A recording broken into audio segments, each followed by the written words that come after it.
Naomi. And I'm Adam. And welcome to Dining with Naomi and Adam. We're glad you could join us this week. If you have a copy of our gene cookbook, you can find today's recipe on page 5634. Today we're going to be synthesizing an RNA transcript from a specific gene. However, this process we're going to be covering is only for prokaryotic cells. It's quite similar to eukaryotic cells, but much simpler. On our next show, we will cover the differences of these two processes.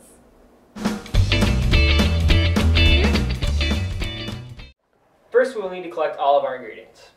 Our first and most important ingredient is our parental DNA strand, on which is located both the promoter and the terminator. These are both specific nucleotide sequences.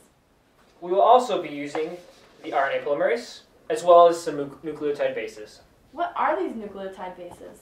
Well, there's adenine, which always pairs with either uracil or thymine, and there's also cytosine, which always pairs with guanine. Okay, great. Now we're ready to begin initiation. Initiation is the first step in this process. On the DNA, at the location of the target gene, there is the promoter. RNA polymerase is going to attach to the DNA at this site. The beauty of synthesizing an RNA transcript in a prokaryote is that the RNA polymerase can attach itself to the promoter without the help of transcription factors. The RNA polymerase will create a bubble within the two DNA strands, determining which of the two strands will be the template for synthesis. Remember then, RNA, thymine is not present.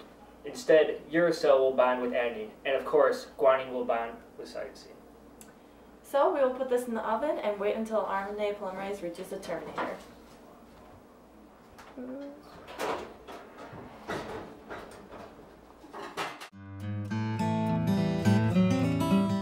The RNA polymerase moves along the DNA strands, untwisting the double helix while joining the RNA nucleotides that base pair along the DNA. As the RNA polymerase moves along the DNA, it exposes 10 to 20 nucleotide bases at a time to pair with the corresponding RNA nucleotides. You want to be sure to add the nucleotides to the 3' end of the growing RNA molecule. Keep in mind DNA is read from a 5' to 3' direction since it is complementary to the RNA. This transcription happens very quickly, but it obviously depends on the size of the gene being transcribed.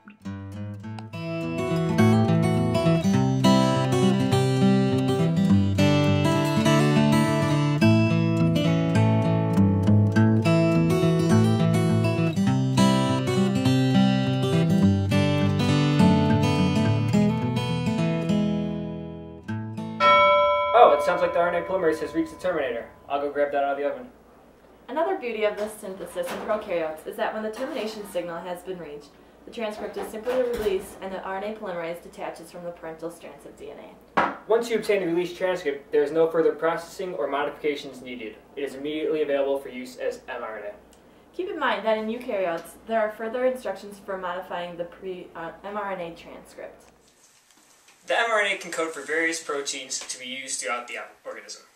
As always, thanks for joining us this week for Dining with Naomi and Adam. We hope that you will put your newly assembled mRNA to good use. Join us next week when we code for 3 different genes to create a 3-course protein synthesis. See you next time! Bye.